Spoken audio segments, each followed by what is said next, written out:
How to fix Telegram stuck on verifying phone number. If Telegram is stuck on the verifying phone number screen, it might be a network or server issue. Check your phone's SMS service because Telegram often sends a verification code via SMS. Ensure you can receive SMS normally.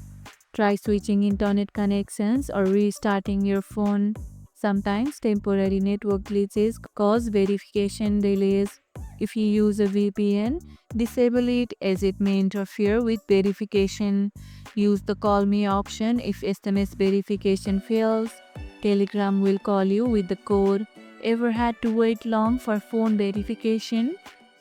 Share your experience in the comments below. And if this video helped, hit the like button, share it, subscribe, and leave a comment. Thanks for watching, and I'll see you in the next one.